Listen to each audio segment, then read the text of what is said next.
Pessoal, boa noite. Eu gostaria de cumprimentar a todos os presentes, né? Hoje nós estamos transmitindo uma live muito importante para a Escola de Engenharia, dentro do curso de Engenharia Civil, da programação que nós temos para o Congresso de Ciência e Tecnologia. Hoje nós trazemos um profissional do sul do país para falar para nós, para os nossos estudantes, sobre a digitalização na construção.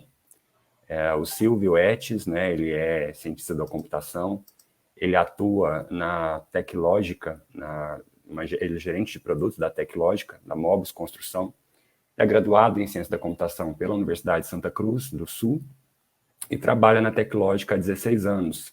Lá ele desenvolveu diversas funções, entre elas trabalhando com produtos e serviços, né, de vários segmentos, desde a energia até construção civil, comunicação corporativa e entre outras opções.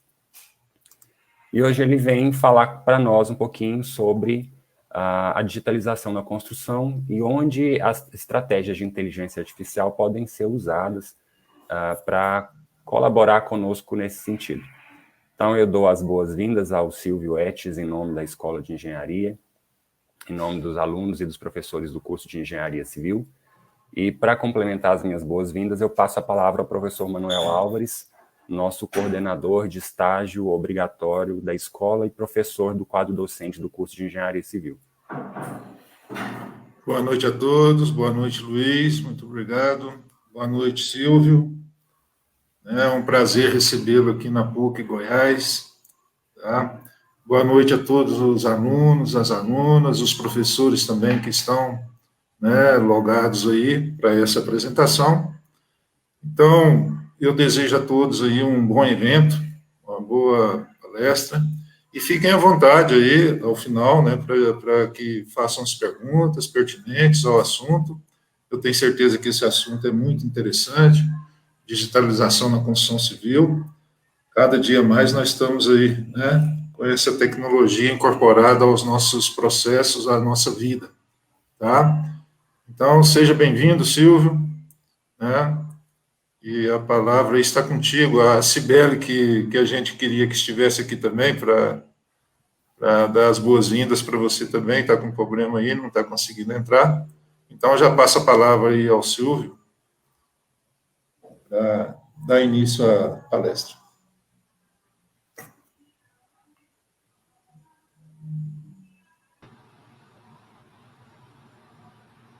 Obrigado, professor Manuel. Obrigado, professor Luiz.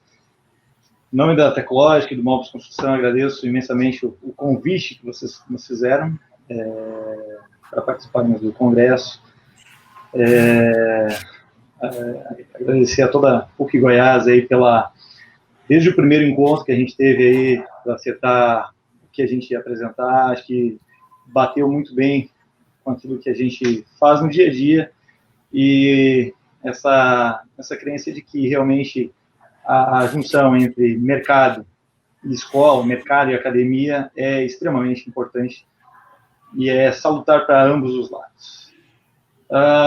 Teclógica, nossa empresa, ela produz o produto Mobus Construção, sobre o qual a gente vai falar hoje aqui.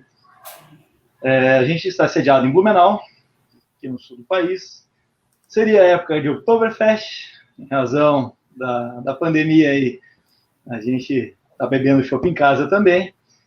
E quem sabe, né, no ano seguinte aí a gente possa brindar aí com todos uma festa de novo. Bom, sobre o Mobus Construção, ele é um produto hoje com 10 módulos. A gente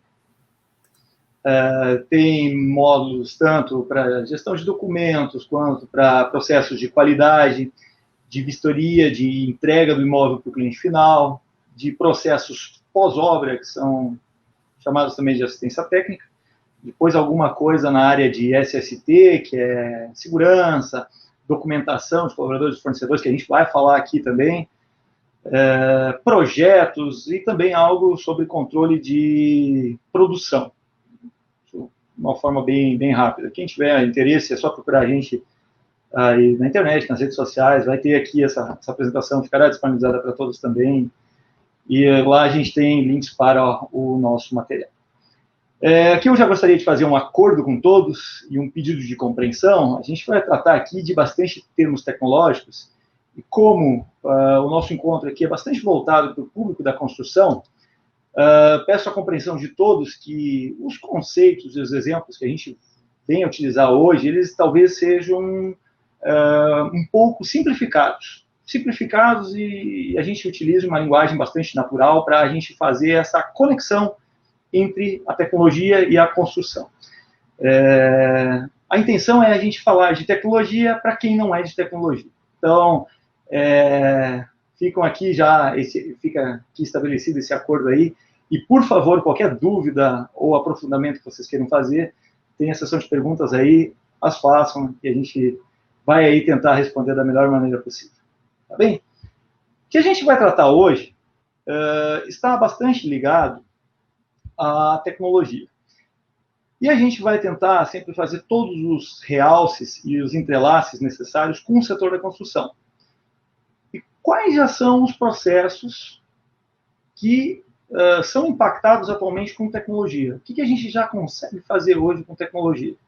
Vou trazer exemplos de como o Covid, inclusive, nos impactou, como isso tem sido também lidar. A gente é um fornecedor para a construção, isso é sempre importante, a gente compartilhar essas experiências, porque delas a gente certamente tira muitas lições.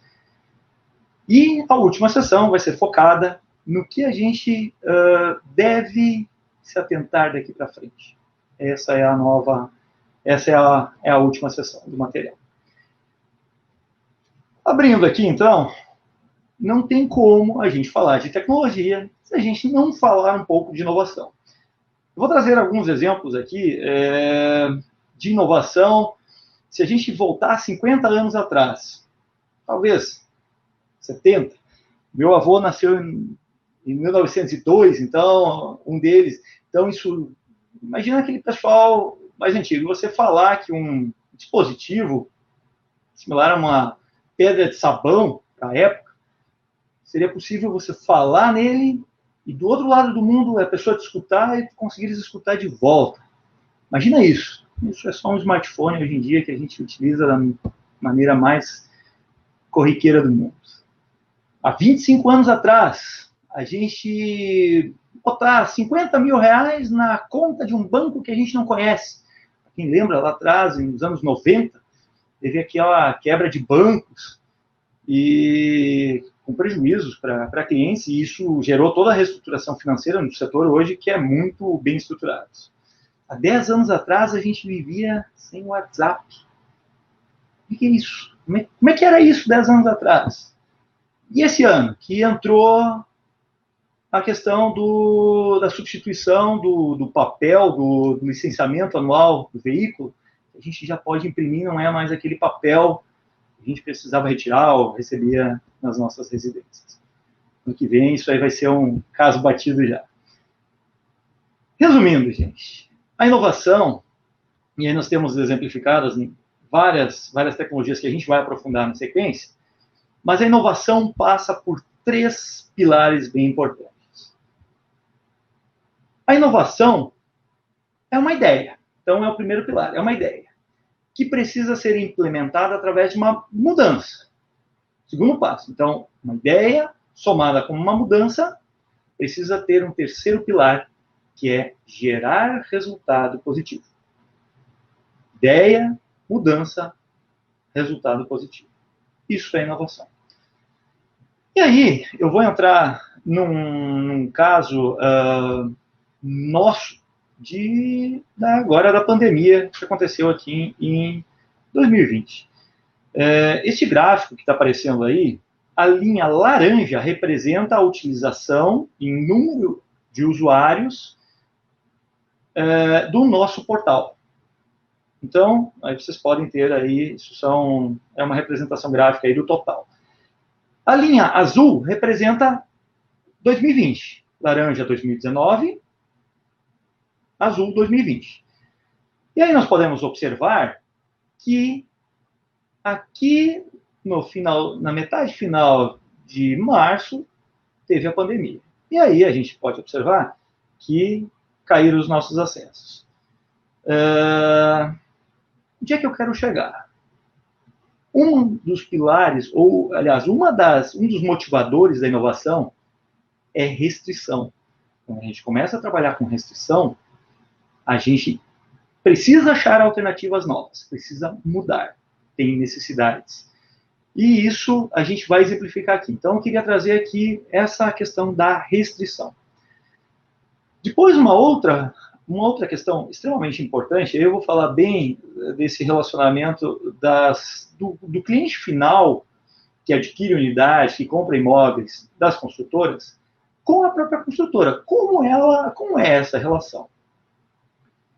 A gente antigamente, a gente ia comprar imóvel, a gente olhava classificados em jornal.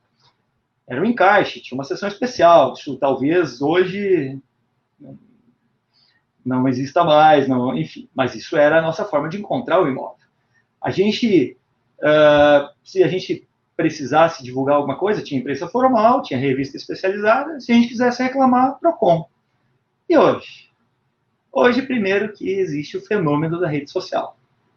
É curtida, é comentário, é crítica, é hater. Os haters, né? Fake news. E se a gente precisar reclamar, além disso ainda, reclame aqui. Observemos que todos esses canais são digitais. Todos eles. E a gente precisa, numa consultora, fazer a gestão disso tudo agora.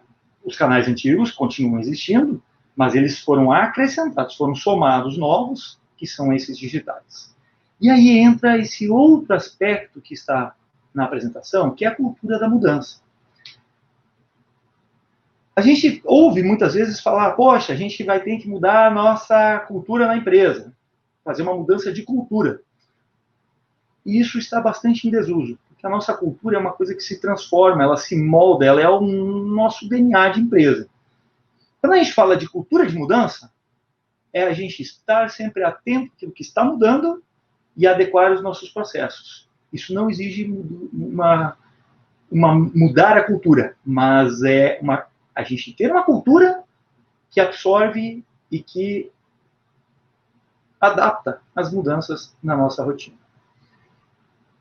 O próximo slide aqui, a gente vai ter a questão da nuvem. E aí a gente vai começar a aprofundar um pouquinho mais tecnologia. E aí a gente aqui trazer o aspecto da nuvem, que é um dos elementos presentes também, talvez na última década agora. O Mobus, ele começou em 2011. A gente construiu ele de lá para cá. Lá no início, o tablet era uma coisa nova. A gente não tinha nem questões ainda de quais eram os melhores padrões de usabilidade. E a nuvem também estava engatinhando. O que é a nuvem, no fim de contas? É um serviço que é provido por players de mercado e que, necessariamente, eles precisam entregar algo a mais. Eles têm uma disponibilidade maior, porque tu não precisa ter toda uma estrutura tão cara, gigantesca dentro de uma empresa, contrata esse serviço, e hoje existem bons players que entregam uma alta disponibilidade. Tu tem possibilidade de escalabilidade, e esse é um outro conceito que a nuvem absorve muito bem. Vínhamos numa crescente, de repente, pandemia, caímos. A gente tem condições de diminuir a nossa alocação e, proporcionalmente, o nosso custo. Houve aumento de novo? Sobe-se, acrescenta-se, cresce-se em número de recursos novamente. Segurança é outro fator que na nuvem já melhorou bastante, e tudo isso vem para reduzir custo. Isso é coisa importante. Reduzir custo? Sim, reduzir custos. A nuvem, certamente, ela consegue reduzir custos. Vamos trazer isso um pouquinho mais aprofundado para frente de novo. Quem adotou isso lá no início? A gente observou, e aí por experiência de mercado, que quem mais adotou foi quem tinha menos restrições e mais necessidades. Então eram empresas que não tinham muita TI, que precisavam, mas que queriam adotar sistemas e não pararam tanto para avaliar alguns aspectos, talvez como segurança, que lá no início ainda eram mais discutidos. Quem demorou um pouco mais? são aqueles chamados dinossauros. Os dinossauros, primeiro, eles são gigantes. Eles têm uma estrutura grande. Eles são mais cautelosos. Porque eles têm processos muito bem estruturados. E aí precisa ver para crer. Mas eles também já estão nessa pegada atualmente. Hoje não existe mais essa distinção. A gente percebia isso um tempo atrás de forma muito mais forte. E aqui eu queria trazer um item que é LGPD, que é a nossa Lei Geral de Proteção de Dados, que está implementada no Brasil. Isso é tema de uma live inteira, mas eu só queria dar uma palhinha, que ela é impactante para sistemas, para setores, para empresas, mas ela é necessária. O recado ela é necessária. Eu vou sempre trazer alguns resgates mais antigos aqui. Alguns vão lembrar aqui que antigamente a gente conseguia comprar a lista de e-mails. Isso levava a spam. Agora as ferramentas já filtram tudo, então Gmail, Outlook, colocam lá no spam e tu nem enxerga mais aquela comunicação indesejada. Mas antigamente caía tudo na nossa caixa. Há pouco tempo teve a regulamentação dos call centers, que não podem mais ligar. À medida que os celulares se expandiram, quantas ligações a gente recebia de call center? Também foi regulamentado. Redes sociais, indícios de manipulação por rede, enfim. A LGPD vem para regular isso aí também. Isso tenho certeza que vai trazer bons frutos. Na Europa tem a GDPR, já implementada também. No Brasil vai ser um fator também extremamente importante que vai dar cada vez mais segurança para a adoção de nuvem no Brasil. E aí a gente pode continuar com outras tecnologias.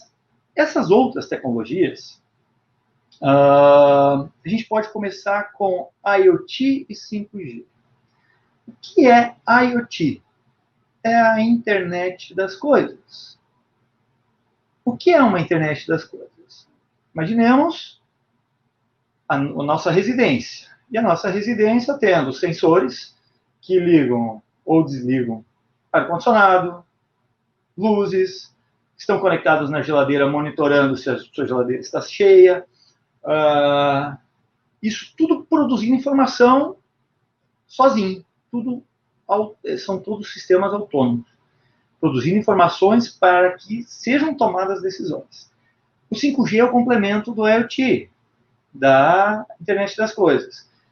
Toda essa produção de informação, de sinais, ela é viável ser transmitida se nós tivermos o 5G. Numa linguagem bem normal, 5G é o upgrade do 4G. Bem melhor. Bem melhor. Algo bem assim. 20 vezes, 50 vezes a capacidade, com uma entrega muito boa. E isso a gente pode exemplificar de várias coisas. Eu vou trazer alguns exemplos aqui de como 5G e IoT vão influenciar o nosso mundo daqui para frente. Fala-se muito das cidades inteligentes. Imagine que a gente queira sair do trabalho e ir para casa. E a gente vai sair com o nosso carro e a gente vai dizer que quer ir para casa. Ele já sabe que vai para casa, ele já vai traçar a rota e ele já consegue, com todos os carros conectados, saber onde estão as vias, com maior fluidez, mandar a gente para o lugar certo, sem que a gente precise enfrentar congestionamentos. Mas ele não manda todo mundo para o mesmo lugar, senão vai congestionar aquele lugar. Então, isso é um belo exemplo. Outro, a gente ter alertas de desgaste e manutenção de equipamentos, para a gente gerar manutenções preventivas, ou se quebra, a gente já gerar manutenção reativa, sem que ninguém não precise se ter uma intervenção humana. Tudo através de sistemas. Depois, sensores de aplicação de insumos. Imagina que você tem um pallet de piso, que vai ter que ser entregue no 9º andar, é um piso personalizado, tem que ser no 9º andar, no apartamento 901. Quando ele passar a entrar lá, já tem um RFID, um leitor que vai pegar, vai bipar e já vai, olha, chegou no lugar certo. Se ele tivesse sido entregue no 801, já ia bipar, ia estar errado. Então, é mais uma aplicabilidade. Na assistência técnica, imagina tu teres sensores de acúmulo de mofo, vazamento de água, problema elétrico, tudo alertando. Em SST, na área de segurança, uma roupa que monitora a temperatura do colaborador. Em tempos de Covid, um sonho, a gente evitar infecções. São tudo aplicabilidades práticas, todas bastante correlacionadas com o setor da construção, nossa vida diária, inclusive. Mas para isso acontecer, a gente vai pular para o próximo conceito, que é Big Data. E a Big Data é muita informação. Tudo isso aí acontecendo ao mesmo tempo, mandando informações, armazenando, é um volume gigantesco de informações. Na maioria das vezes, desestruturado. A informação do carro não combina com a informação que a geladeira manda, nem a do ar-condicionado, mas aquilo tem que conversar para tomar decisão. Porque Big Data não é só armazenar. Big Data é transformar aqueles dados armazenados, gigantescos, em algo palpável, em algo digerível, em algo que realmente proporcione tomada de decisão. Para isso existem as técnicas. E eu vou colocar assim que a era do achismo, que não é mais aquela tomada de decisão sobre dados, essa passou. Isso é passado. A gente está vivendo um presente de transição para um futuro que é basicamente analítico. O analítico vai tomar conta. E aí, essas técnicas todas fazem diferença. E aí nós vamos pular para a inteligência artificial, e a melhor exemplificação da inteligência artificial é, pega o 5G, IoT, Big Data, soma tudo, num exemplo. Você sai do seu trabalho, está se dirigindo para casa, você não vai passar no supermercado para fazer nenhuma compra hoje, mas você vai direto para casa, chega em casa, abre a porta, estava calor pra caramba na rua, e o ar está ligado, gelando a temperatura. E aí, tudo bem, IoT, Big Data, já comunicou, 5G, porque conseguiu monitorar. Mas a inteligência artificial é você não programar isso. A inteligência artificial é que programou isso para você. Isso é ser um sistema inteligente. Isso é inteligência artificial. Você não programou. Ele leu várias regras e calculou a hora certa de ligar para evitar desperdício de energia elétrica, mas a hora certa também para te dar o conforto na hora de entrar em casa. Então, isso é um belo exemplo de inteligência artificial. Bem, agora eu vou pegar essas tecnologias e levar elas para dentro dos nossos processos, que hoje já são, de alguma maneira, afetados. Vou falar hoje de 4 processos, especificamente da construção, que a gente hoje já tem experimentado, rodando, e aí compartilhar isso um pouco. Poxa, mas é tudo do produto? Não, a gente está falando de empresa também. Eu sei que aqui, no público, devemos ter aí vários clientes do Móveis Construção, inclusive, e também muita gente ligada ao setor empresarial. E aí, quando a gente começa a falar disso, a gente tem que entrar na questão de análise das informações. Pega lá Big Data e agora focar um pouquinho mais na análise de informações. Trouxe novamente aquele gráfico de utilização do nosso sistema. Agora eu trouxe o ano inteiro de 2019. Esse foi o nosso ano de 2019, na cor laranja, ano inteiro. E esse gráfico, até cortado em azul aí, isso é o início da pandemia. É final de março. Isso aí é março. A previsão do FMI para o setor da construção é de um crescimento na América Latina de 2,3%. Olha só que informação importante. Poxa, vínhamos de uma crise aí, 2014 para cá, e uma reaceleração não muito rápida, e esse ano teríamos um crescimento bom. Aí chega uma pandemia. Meu diretor técnico, me chamou e conversou comigo e disse, olha, vamos lá, vamos olhar agora o que a gente precisa fazer. Monitorar aí como é que vai ser o crescimento e tal. E nós precisávamos continuar monitorando. Essas informações que a gente está mostrando aqui são todas extraídas do Analytics que a gente tem no nosso sistema. E olhem esse próximo gráfico. Isso aqui é a evolução até segunda-feira, 18 de outubro, quando a gente retirou esse gráfico aí das nossas análises. Nosso diretor tinha colocado assim, poxa, será que não tem? A gente contrata a nuvem do Google, nós somos Google, não tem uma oportunidade para diminuir aí alguma coisa, nós tivemos redução e tal. Realmente, nós continuamos monitorando, vimos que estávamos próximos ali do ano passado, a gente estava de olho ali, de repente começou junho, foi para julho, agosto acelerou, setembro melhorou, e agora a gente está aí num volume médio aí 40% superior ao ano passado. E o FMI atualizou a previsão deles em junho, dizendo que o setor da construção ainda ia cair na América Latina 5,2% em 2020. Vejam a importância disso aqui. Um único número não determina uma tomada de decisão, mas a combinação de vários números faz a gente criar estratégias. Trouxe números divergentes aqui propositalmente, para a gente criar reflexão sobre números. E essa tomada de decisão aqui, ela é importante porque, óbvio que aqui tem somados macroeconomia, setor da construção no Brasil, nós temos um nosso comercial, que é a minha área parte dentro da tecnológica, tem várias informações que vão ser combinadas para a gente tomar as melhores decisões. E toda tomada de decisão, ela sempre, numa empresa, é baseada em reduzir custos ou aumentar sua eficiência, seja de faturamento, seja de produção, de operação mesmo. Aqui também trouxe os dados de uso do móveis construção no estado de Goiás e no Distrito Federal. Então, desde o início do ano, nós esperamos, isso aqui é a medição até 9 de outubro, superamos esse ano já certamente a marca de 55 mil sessões. E aqui nós temos aí dados estatísticos por cidade, inclusive. Então, é mais uma informação válida? É claro que é. A gente consegue, por exemplo, saber onde nossos clientes estão. Se a gente, às vezes, faz campanhas, nosso comercial, ele se vale muito de informações importantes.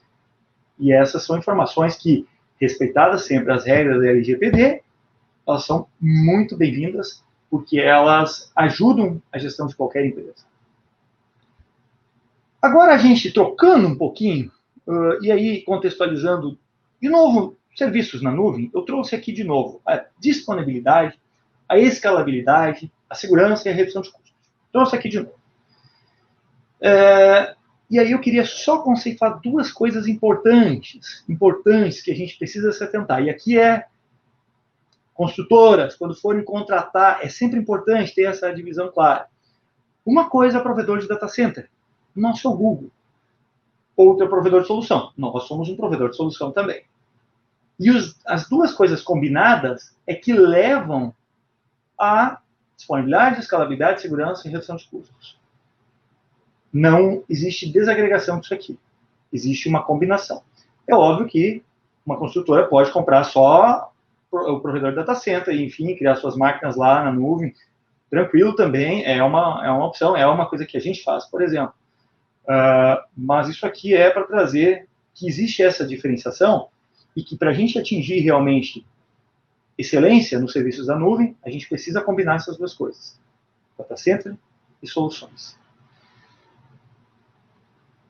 O outro exemplo agora que eu vou apresentar, ele trata do relacionamento dos fornecedores com a construtora e de uma oportunidade que nasceu durante a pandemia para a gente.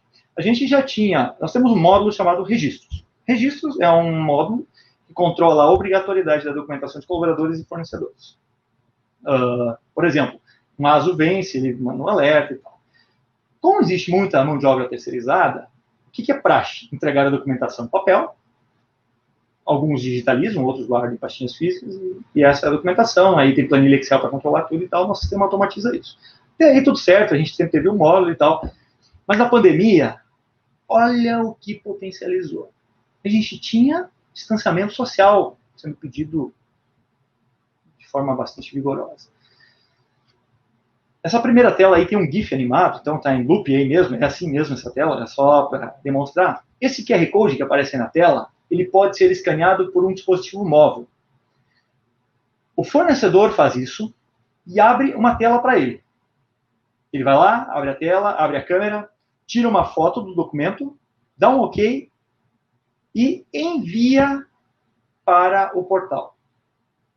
O que isso significa na prática? Olha só, o fornecedor da construtora tira a foto do documento, Não precisa ter scanner, não precisa treinar, é só tirar ali, já abre lá, só tirar um ok, mandar e entregar lá. E o pessoal da construtora só confere os dados entregues, só confere a documentação entregue, tudo de forma digital, sem precisar contatos. Outra coisa muito benéfica, que foi aí que veio a reboque, essa questão da agilidade, a cobrança tudo automatizada, e aí notou-se também que houve uma diminuição da carga do administrativo da construtora, porque ela só precisa conferir, não precisa digitalizar tudo de novo. Ao mesmo tempo, imagina se a gente tivesse que distribuir scanner para cada fornecedor. Um smartphone, todo mundo tem. Então, isso são facilitadores. De novo, restrição cria oportunidades.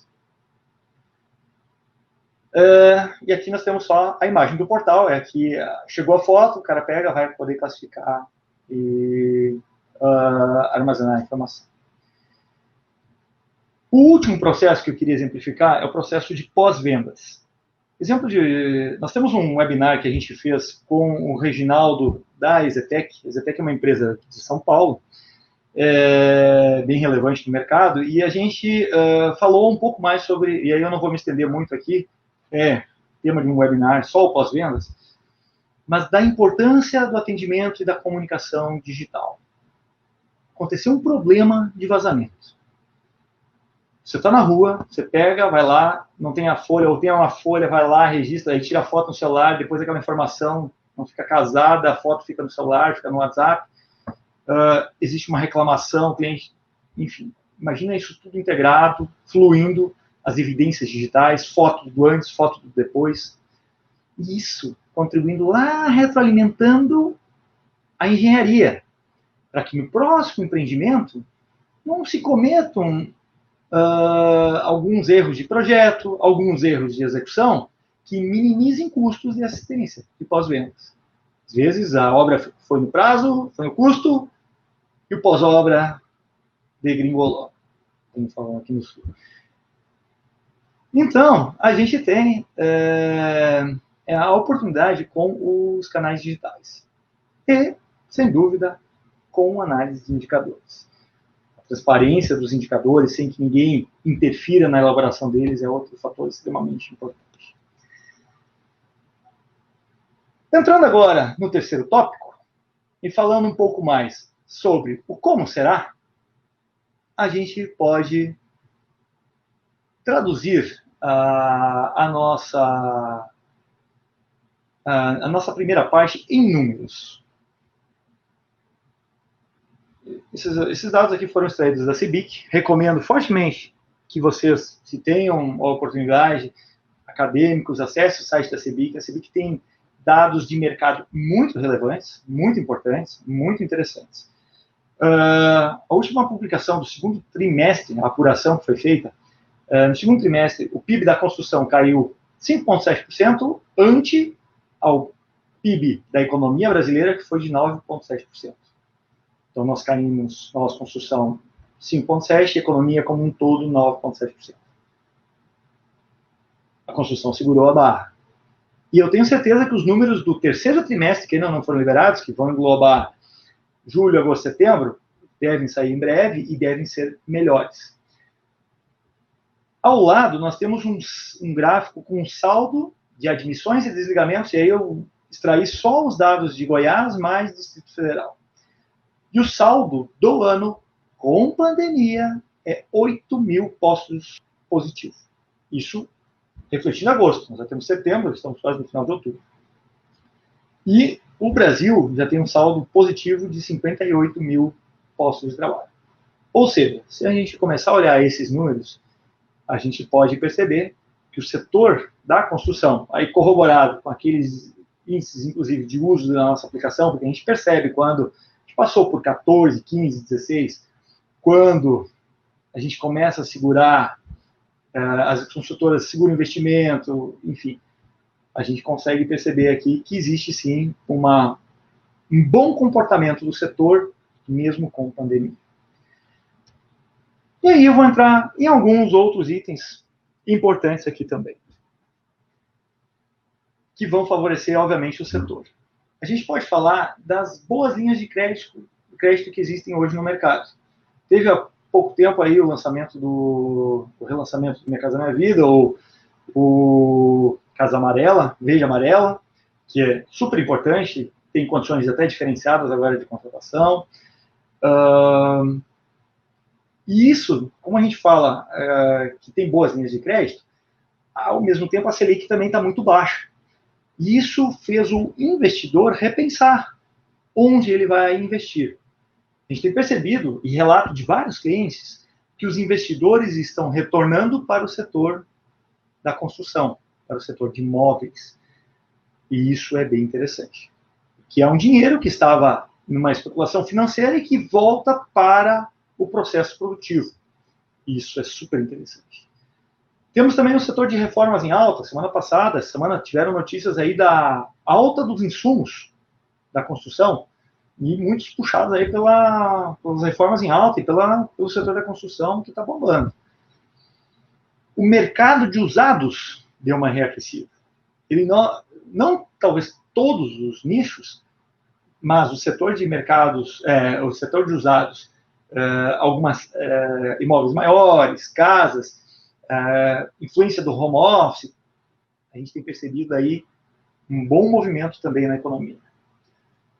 Temos também os lançamentos residenciais, que num movimento muito diferente do que nós tivemos nos anos 14, 15, 16, 17, onde muitos investimentos foram postergados de ano. Nós até tivemos alguma postergação durante a pandemia, mas posteriormente o setor destravou rapidamente. A gente não tem nenhum índice de cancelamento praticamente. Isso é ótimo. Isso é ótimo. A questão dos imóveis comerciais está, sim, numa estabilização um pouco maior. Existem, talvez, alguns nichos um pouco mais aquecidos, mas esses, sim, estão numa estabilização. É natural. Também, reposicionamento de empresas em função de trabalho remoto. Existem algumas questões aí que, claro, adequam a demanda, mas extremamente normais. Outra coisa que clientes têm nos relatado é a concorrência. Antes, concorria-se normalmente com 2, 3 construtoras, dependendo do mercado, dependendo do local, mas esses os números, 2, 3 concorrências e tal, pegava e tirava. Em grandes centros agora, fala-se em 8, 9 concorrentes. Olha o aumento. Se a internet deu mais oportunidade à sua empresa, ela também deu oportunidade às demais. E elas também começam a aparecer mais. Então, é uma corrida. As ofertas começam a acontecer. Você não precisa mais comprar classificado de jornal para ficar sabendo do lançamento. A rede social hoje transborda. É só você entrar num anúncio que vai chover de anúncio na sequência aí nos stories e postagens da vida aí nas redes sociais. Então, maior concorrência também. Home office. Home office, a gente já comentou um pouquinho sobre o mercado de usados, até lançamentos residenciais, que está tendo uma atratividade, mas eu não falo aqui única e exclusivamente sobre a ótica de cliente. Eu queria trazer também sobre a ótica de contratação de fornecedores. E aí eu vou trazer o nosso case. Aí eu vou trazer o case do Momus Construção. No ano passado, nós tivemos 97,8% das implantações sendo executadas remotamente. Implantação, não sabe, é comercial, fecha a venda de um módulo ou do sistema para um novo cliente, um cliente já existente para fazer. A gente vai treinar ele e a gente treina ele via conferência, tudo remotamente. Ano passado, 2019, foi 97,8%. Esse ano, antes de entrar na conferência, eu ainda estava me lembrando desse número, mas eu não peguei o número. De 18 de março para cá é 100% remoto. Já vou explicar por quê. Mas antes, eu tenho quase certeza que o nosso time de implantação também não fez implantação presencial. Talvez tenha feito alguma coisa aqui no mercado de Santa Catarina, mas para fora dificilmente. Toda a nossa equipe, comercial, marketing, implantação, suporte, desenvolvimento, toda a nossa equipe, desde 18 de março, está home office, 100%. E nós estamos operando normalmente, talvez até operando com uma qualidade superior. é questão de adequação. E nossa atividade fim nos permite. O recado é, quando vocês forem ou tiverem oportunidade de contratar serviços remotos, isso pode ser uma ótima oportunidade de serviço com qualidade, porque a gente não precisa mais enxergar tudo aquilo acontecendo na nossa frente. E isso pode ser uma ótima oportunidade de custo acessível. Então, fica a dica aí também sobre o home office. Digitalização, eu até coloquei aí o novo riscado, porque ele já não é mais algo ou futuro. Ele é o normal. A digitalização a gente tem que começar a encarar como sendo normal. Ela é um caminho sem volta. É como a gente dizer que não vai ter mais caixa eletrônica, que a gente não vai ter mais home banking, e a gente vai precisar ir à agência bancária para pagar conta. Onde hoje a gente tem um monte de funcionamento de agências bancárias que a gente nunca viu abertas na frente. Então, seria uma incoerência. E, por fim, para a gente já entrar na finalização aqui da nossa apresentação, agilidade corporativa. Para exemplificar isso, eu vou passar um vídeo. Eu espero que todos os que estejam assistindo aí consigam ver. Eu vou passar aqui. Deixa eu só ir adiante aqui. Prestem atenção nesse vídeo. Ele é um vídeo simples, ele vai se repetir algumas vezes, mas gostaria que todos prestassem atenção nele.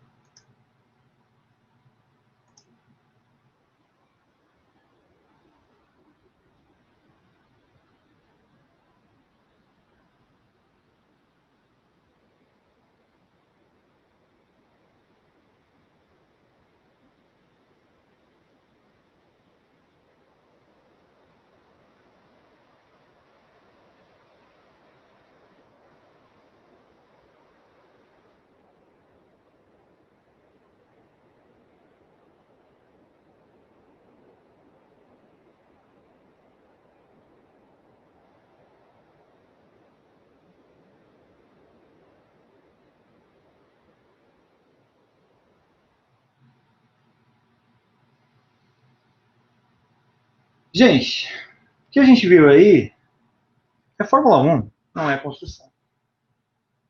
A gente não levanta um prédio em 1,82 segundos. Mas tem muita coisa para a gente observar aqui que faz sentido no nosso dia a dia. 1,82 segundos. Não é 2, é 1,82. Quantas pessoas tem aí envolvidas nessa troca de pneus e ajustes de serviços? Se vocês olharem depois com calma, talvez alguns tenham contado, são 20, incluindo o piloto. Para cada roda, são 3 mecânicos. Desparafusa, um cara desparafusa, um tira, um coloca a roda e o primeiro parafusa novamente. São 4 processos simultâneos acontecendo de forma extremamente... em menos de 2 segundos. Sincronizadamente.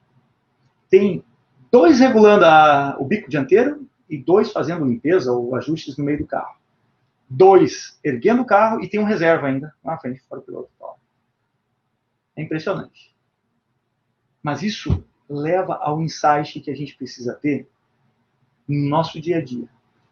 A tecnologia, a inovação, todos esses conceitos que a gente trouxe aqui, às vezes eles parecem estar num horizonte distante, em algo inalcançável. Poxa, 5G, a IoT até chegar.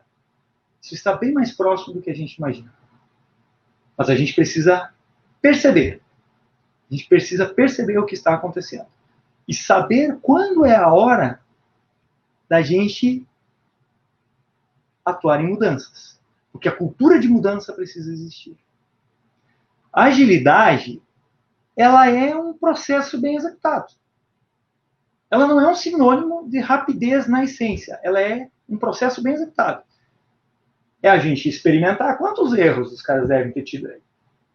Pô, se teve erro, tem perfeição? Tem aprendizado. Isso é super importante. Aprendizado com a experiência. Evitar retrabalho. A gente não ter retrabalho. tudo ser bem pensado. 1,82 segundos bem pensados. Rapidez é importante. Isso é fato. Mas só se vier acompanhada de uma consistência de processo que traga melhores resultados. Agilidade corporativa pode ser resumida nisso.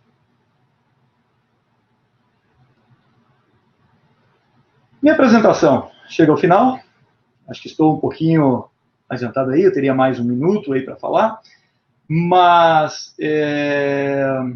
fica aqui o agradecimento novamente à PUC. Temos agora ainda a sessão de perguntas, de debate. E fazer aqui o agradecimento ao professor Luiz, que nos convidou, a professora Tatiana.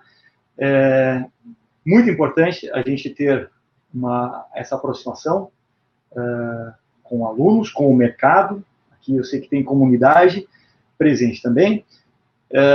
E essa troca de experiências do que a gente vive no mercado com a academia é extremamente importante. Temos essa abertura, sabemos que a PUC Goiás, aqui representada na Escola de Engenharia, também tem, então agradeço imensamente a oportunidade, e aí eu passo agora a palavra então, para o professor Luiz aí para conduzir as perguntas. Obrigado.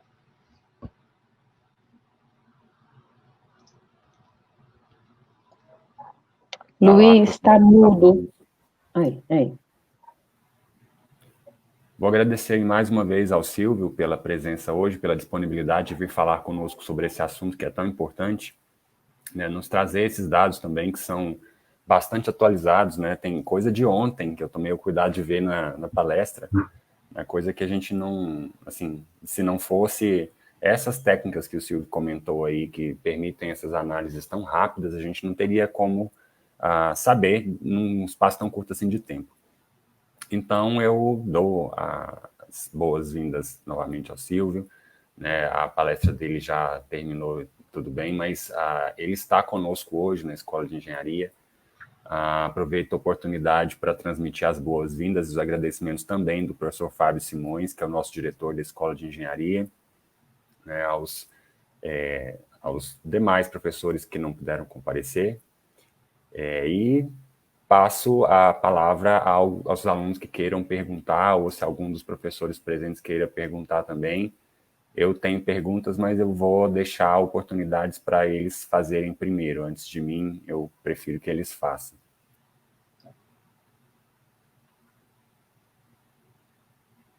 Tem alguma pergunta no chat? Vamos ver.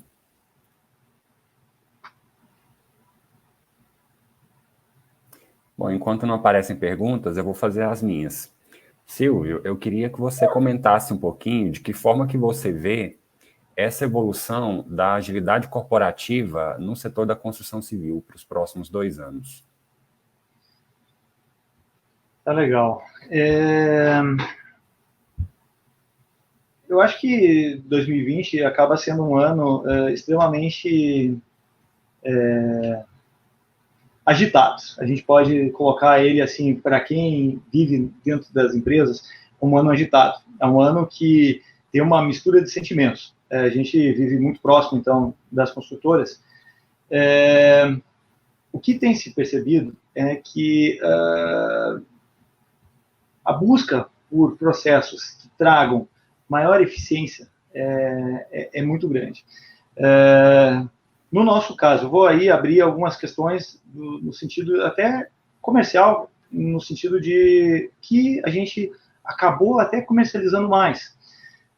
Eu exemplifiquei o módulo de registros e documentação e é a segunda tela mais acessada dentro do nosso portal. É impressionante. Por quê? Porque tem muito fornecedor e a gente consegue ter uma desoneração administrativa com uma qualidade superior.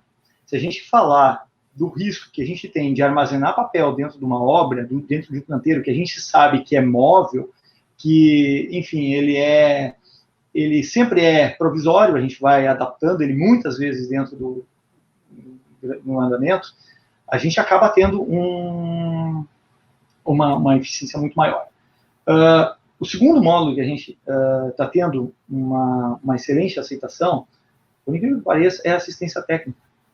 Assistência técnica é outra coisa que a preocupação com o cliente, mesmo em tempos que eles não puderam entrar na residência, mas de controlar, de manter uma comunicação extremamente acertada, fidedigna com o fato que está acontecendo, registrada para que nada escape, também tem sido um módulo de bastante destaque. Então, percebe-se que toda vez que a gente combina ou redução de custos com eficiência operacional, as oportunidades acabam brotando. Eu vejo esses 2 pontos de destaque pela nossa experiência. Essa é uma averiguação bem fatídica. E aquele dia que a gente conversou, você tinha comentado que você tinha alguns negócios assim, vocês tinham alguns negócios com Goiás, estavam de olho no mercado de Brasília.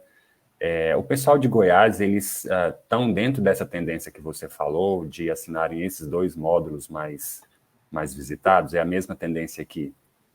Completamente. Eu não tenho agora índices exatamente de Goiás do que a gente implantou recentemente. Mas eu sei que houveram implantações recentemente, inclusive aqui em Goiás. E nós temos o que a gente observa, a tendência, ela está bastante próxima a isso também. Nós até, foi na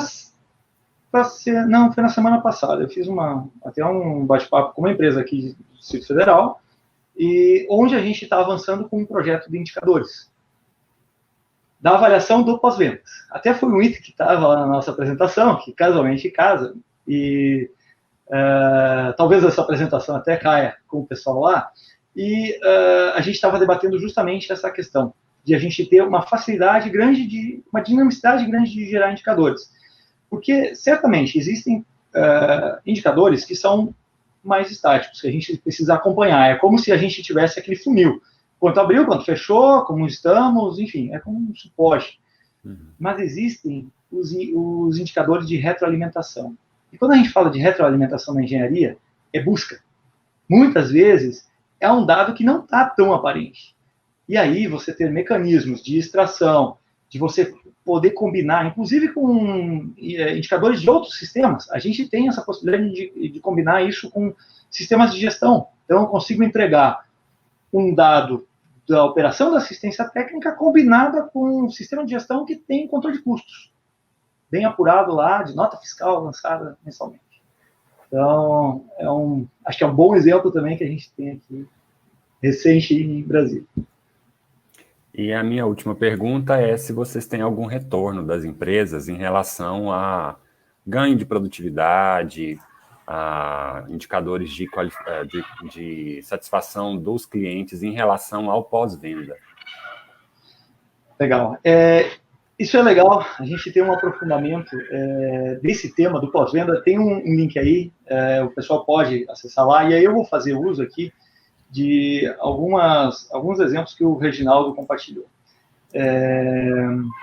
Essa questão da gente não ter atravessadores nos indicadores, ela é extremamente importante. Porque ela evita que a gente tenha uma manobra no meio do caminho para esconder alguma informação. Então, essa questão ela é central.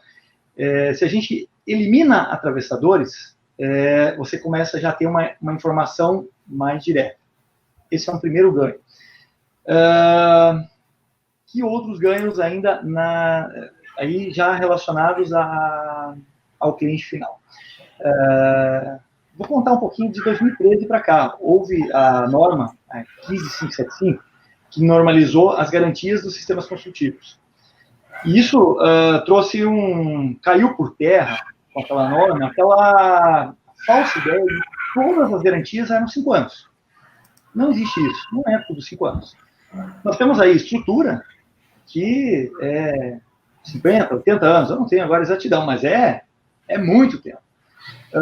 Nós temos pintura de fachada que é 8 anos, então foge de 5 anos, mas tem muita garantia que é 6 meses. E você chegar nesse quesito de dar um não para o cliente dizendo que a norma fala isso. É uma coisa extremamente delicada, que precisa ser feito com muito profissionalismo e com evidências, para que futuramente não te complique uma reclamação judicial ou até de mercado. A gente aqui falou de rede social, né? Tem coisa pior que um hater hoje te agredindo em rede social? É muito difícil, é muito, muito complicado. Então, certamente, esses ganhos indiretos, eles são extremamente importantes. Acho que ficou mudo, Silvio.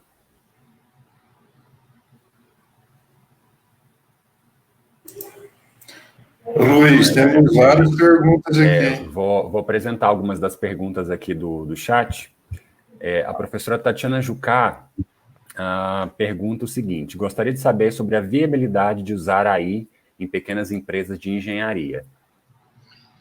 Legal. Eu acho que inteligência artificial, ela está sempre... ela está ainda num estágio que ela precisa ter uma combinação. Nós vamos ter, assim como qualquer tecnologia, vários ciclos de adoção. O importante é que aquilo que pode ser adotado já como ferramenta hoje, já traz alguns resultados interessantes. A gente tem, por exemplo, a questão de atendimento via chatbot, que usa uma técnica de inteligência artificial, que é a questão de a gente ter interpretação de linguagem natural, ou seja, linguagem escrita de forma... e um robô dialogando contigo, sem que isso pareça ser uma conversa de robô, uma coisa natural, alguma coisa que o consumidor realmente se sinta atendido. Então, essa é algo que eu já vi sendo adotado em algumas construtoras. É atrativo isso para pequenas e médias? É uma questão de contas. É simplesmente assim. Qual é o tamanho do teu call center? Quantas pessoas estão envolvidas aí? Quanto é o teu custo de preservação da tua imagem?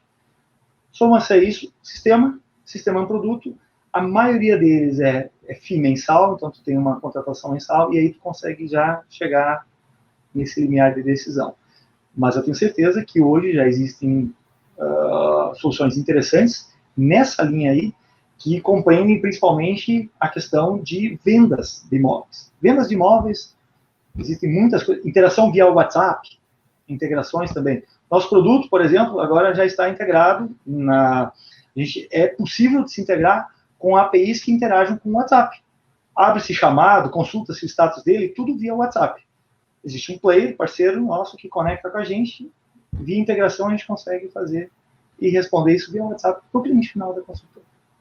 Então são coisas interessantes aí que já estão disponíveis no mercado e são clientes, desde pequenos, médios, os grandes que estão talvez um pouco mais à frente nessa questão de adoção de técnicas um pouco mais arrojadas. Esse seria o nosso retorno. O professor Shire está te parabenizando, te cumprimentando com boa noite, e ele está fazendo a seguinte pergunta: como você vê o ensino remoto ou híbrido que aparece como uma grande viabilidade em função da pandemia? Isso é muito legal. Eu sou dessa turma carequinha aqui, e eu lembro que em 2001 eu fui num congresso em Uruguaiana, e Uruguaiana, esqueci o nome do professor, mas era um professor da PUC do Rio de Janeiro, que era especialista, era um doutor especialista em ensino à distância na época, e ele falou uma frase que me marcou demais. Ele comentou que nem todo professor está preparado para ser um professor de ensino à distância, e nem todo aluno está preparado para ser um aluno de ensino à distância. Isso era 2001. Eu acho que esse conceito ainda é aplicável hoje. Contudo, nós tivemos uma adaptação cultural. E o consumo de itens pela internet, em 2001, é só olhar o que a gente tinha, né, de internet. Melhorou muito. Então, eu acho que o público apto a ser treinado ou até a qualificação dos professores já aumentou muito, as técnicas melhoraram muito, a infraestrutura melhorou muito. Agora, falando e trazendo isso para o cunho da implantação, que basicamente é treinamento. A gente só faz treinamento, a gente treina o tempo todo. Nós temos tantas facilidades que a gente encontrou. A primeira, muitas das vezes nós temos escritório, e nós temos obra, e nós temos outra obra. Às vezes tem 2 obras. A gente junta todo mundo, sem precisar deslocar ninguém. A nossa estratégia de treinamento, ela é similar ao que é a aula. A gente pega e consegue colocar de manhã o treinamento, à tarde o nosso implantador pega outro treinamento, outra empresa, para que dê tempo daquela empresa da manhã continuar com seus afazeres, dar andamento às coisas, para que no dia seguinte, de novo, volte ao treinamento. Isso seria impossível se a gente estivesse presencialmente com eles. O que é um pouco mais complexo? É tudo aquilo que envolve hardware, para o nosso caso. A gente tem, por exemplo, integração com catraca física. Então, ali a gente tem que ter sempre, até no nosso desenvolvimento, nós temos toda uma estrutura montada lá, na nossa sala, nós estamos remotos desde o dia 18, mas a gente já precisou ir lá. Então, fazer algumas conexões, deixar remoto, habilitar um Wi-Fi para que a gente consiga entrar remotamente e fazer os testes com as integrações de catraca física que a gente tem. Então, mas é viável. Eu coloco para vocês que hoje, eu tenho um case de um cliente nosso de Santa Catarina, que eu acho que no ano de 2016 implantou fisicamente. É um cliente do litoral catarinense, até o mapa aqui, e a gente, ele deu um apartamento para o nosso consultor lá e ficar lá uma semana. Mas isso levou muito tempo, por quê? Porque o cara não tinha tempo de ficar o tempo todo com o consultor e tal. Depois a gente implantou módulos bem similar, esforços muito parecidos, em 3 encontros. 3 encontros de meio período. E a gente tinha levado, no outro, acho que foram 4 dias fechados. Ou seja, a nossa performance é maior, a performance do cliente é maior, e a gente consegue combinar mais atividades paralelas. Essa é a impressão que a gente tem. O professor Shire complementou a pergunta dele, perguntando de que forma você acha que a inteligência artificial poderia auxiliar no ensino remoto. Legal. Inteligência artificial, ela acaba sendo não é simplesmente um sistema que tu clica em algo e produz alguma coisa. Não é uma regrinha simples. Inteligência artificial é produzir inteligência. É tomar decisões inteligentes, ter um aprendizado, tem uma série de aspectos. Eu acho que a inteligência artificial ela acaba contribuindo muito ainda na questão de conteúdos. Eu acho que na produção de conteúdos, de assistência a conteúdos, o professor ser substituído completamente talvez seja algo bem complexo. A gente estava falando antes do chatbot. Não dá para substituir um professor com um chatbot. Ainda não. Ainda não dá. Tenho certeza que não. Mas, se ele resolver uma parte dessa equação do ensino, daquelas tarefas mais burocráticas, das correções, da interpretação de texto, a gente tem um outro produto, e aí eu acho que consigo fechar essa questão. A gente tem um outro produto que é voltado à área de contratos. E hoje a gente não tem nada nele ainda que seja a análise da minuta de contratos. A gente justamente faz controle de cláusula, controle de alteração no texto e tal, mas a gente não faz uma análise contratual ainda. Mas a gente conhece várias ferramentas parceiras que, inclusive, se plugam a sistemas que criam extratos para que um humano possa fazer uma tomada de decisão mais rápida. Ou seja, elas fazem toda uma análise dessa linguagem descrita dentro de um documento e traga pontos de atenção que requerem cuidado. E isso já pode te agilizar um monte. Pode deixar um pouquinho, talvez, deixar a pessoa que está fazendo a revisão um pouquinho mais acomodada? Pode ser. Mas eu acho que a tecnologia, no caso da inteligência artificial, ela vem para justamente aumentar a nossa eficiência. Então, ela talvez não substitua por completo, mas ela pode ser um auxiliar extremamente importante. É aquele monitor que a gente tinha tanto em sala de aula, que lá atrás a gente, os antigos sabem disso, que auxiliava tanto o professor. Eu acho que as oportunidades começam a acontecer através disso. Temos também uma pergunta da Rosimar Carneiro, uma aluna da Civil. Ela diz o seguinte: Silvio, como é tratado o LGPD aos funcionários em sistema home office, uma vez que é necessário o compartilhamento das informações? Certo. Essa é uma... Quando a gente fala de LGPD, ela é realmente complicada em várias questões. Mas a gente tem a gente precisa ter políticas. O problema é a gente tratar tudo na informalidade das coisas. A primeira coisa que a gente precisa ter é procedimentos e políticas muito claras de o que a gente deve fazer. A LGPD, ela acaba... ela não diz que você não pode, por exemplo, ter acesso a uma informação. Mas qualquer acesso à informação, ele precisa ter controle de quem tem, quando tem, e principalmente se fez alguma coisa com isso. Então, a questão passa muito por políticas. Depois, existem várias questões que a gente precisa analisar. Quando a gente está falando de desenvolvimento não necessariamente precisa trabalhar com informações verdadeiras. A gente tem e a LGPD tem recomendações para isso, que a gente mascare esses dados, que a gente transforme os dados, que eles continuem sendo válidos para nós, do ponto de vista de desenvolvimento, mas que a gente não precise ter aquele dado exatamente lá nu e cru, como é a operação em si. Então, são técnicas. Passa por política, passa por ferramenta, e a segurança em si da informação, ela passa por pessoas. Inevitavelmente passa por pessoas. Então, o que a gente precisa ter é uma restrição maior ou menor de acordo com a classificação que cada uma das informações tem. Essa é uma outra questão extremamente importante. As informações não são tratadas de forma completamente igual. As informações sensíveis, elas têm um determinado tratamento. As informações, enfim, diferentes, elas têm outros tipos de tratamento também. A gente tem já incidências de aplicação aqui no Brasil da LGPD, a gente sabe disso. Mas eu volto a reforçar. É algo que a gente precisa, sim, ter atenção. Talvez os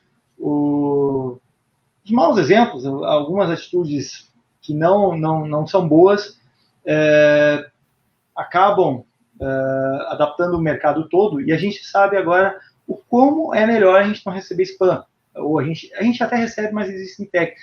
Mas como é melhor regulamentar as coisas nesse sentido? LGPD ainda é um tema que acho que vai ter adaptações para frente. Não é um tema fechado, mas ele é importante. Precisa existir. Contate fornecedores preocupados com isso. Isso é uma dica. Entendi. Temos aqui também um comentário da aluna Camila. Ela está dizendo o seguinte: está de parabéns, melhor palestra que tive no congresso até agora. Contribuiu muito com meu conhecimento e informações recentes. Muito interessante, só tenho a agradecer. A professora Ellen Tenório também fez uma colocação aqui em relação, um comentário, né? É muito importante também definir indicadores de tendência para tomar medidas mais rápidas e conseguir atingir metas.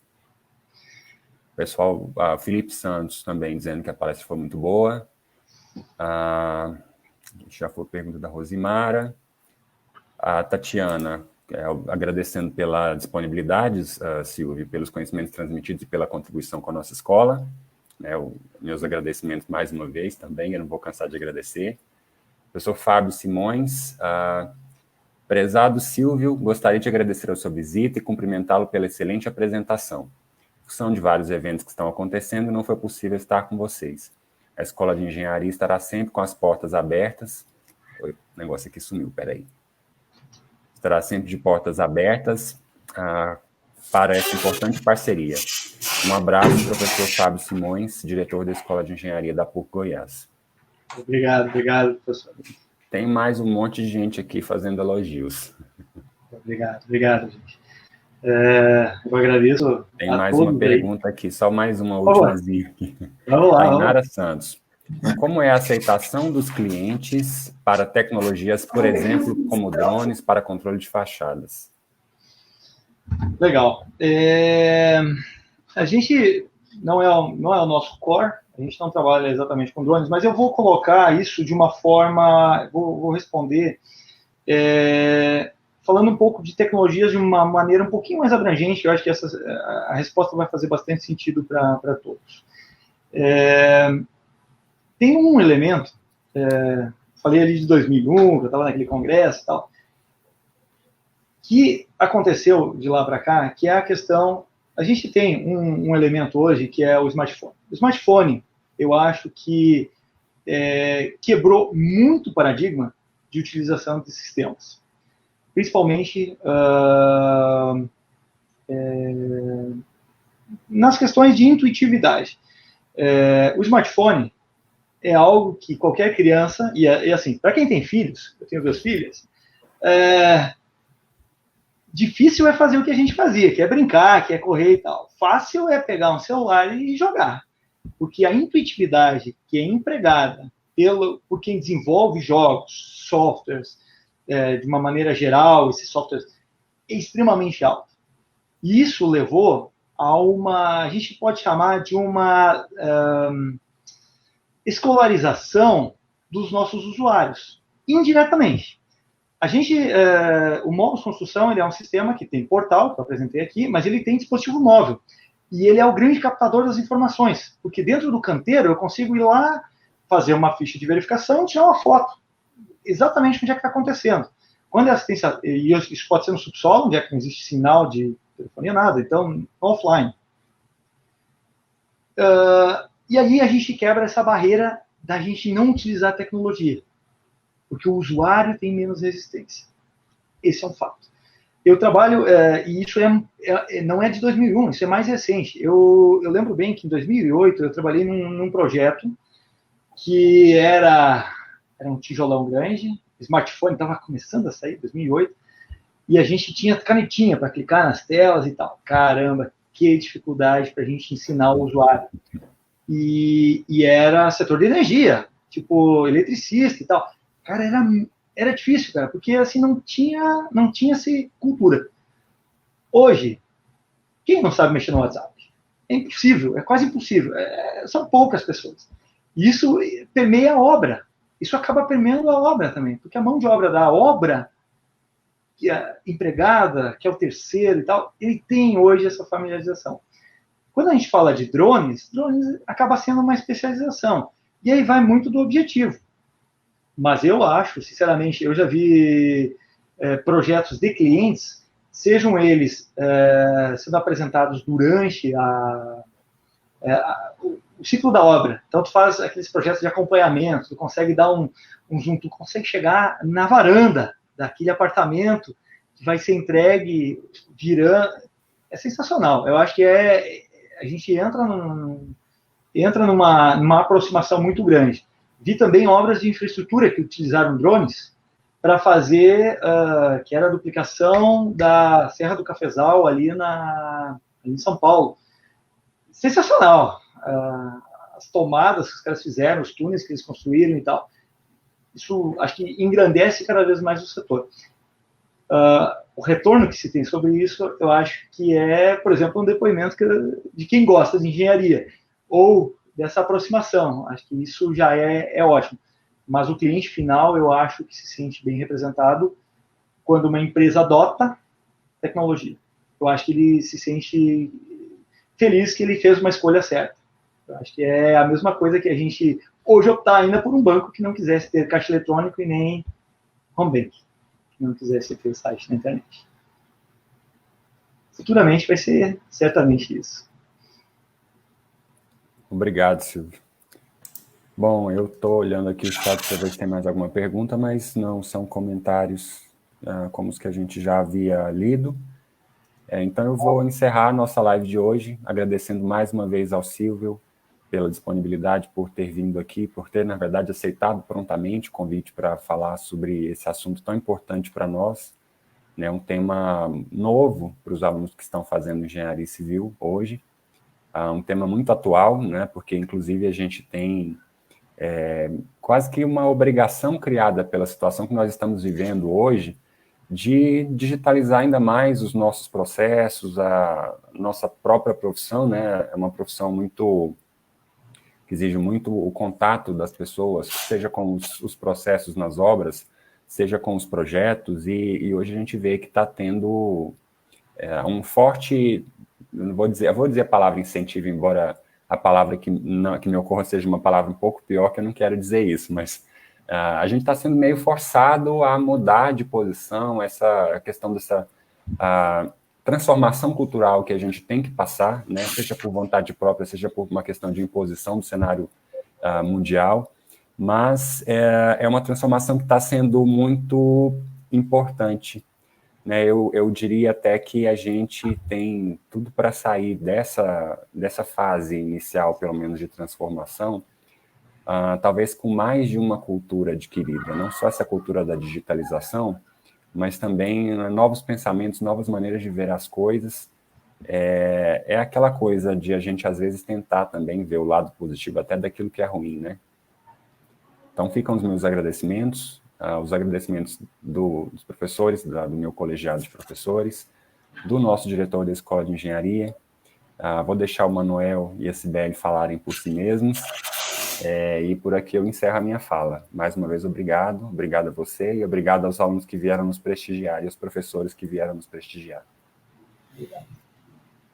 Obrigado, Silvio, pela disponibilidade de nos brindar com essa excelente palestra, com esse tema que é mais do que atual, e pelo nível aqui dos comentários, né, todos gostaram, o pessoal achou excelente a palestra, está de parabéns, tá?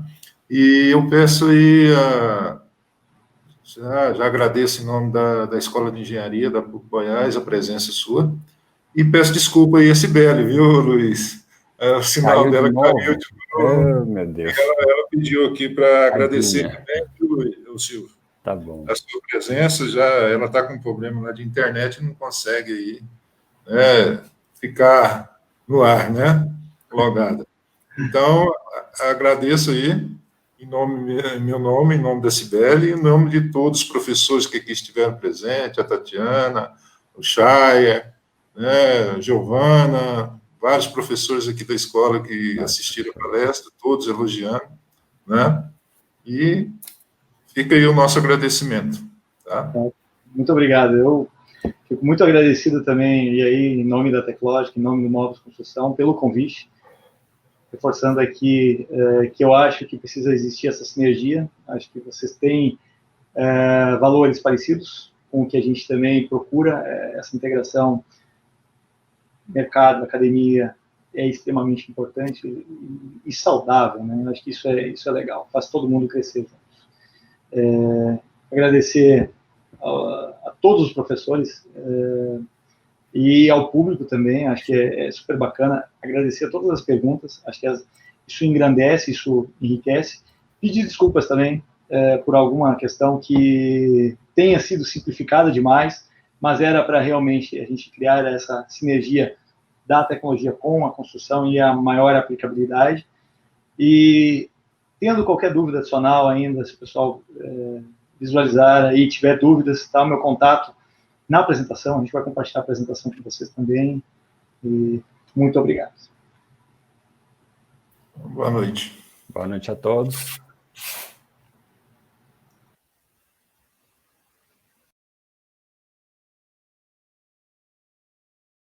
EAD é PUC Total. Total é ter toda a estrutura da PUC à sua disposição. É estudar online e receber o mesmo diploma presencial. É uma graduação que cabe no seu bolso. EAD PUC Goiás. Acesse o site e inscreva-se.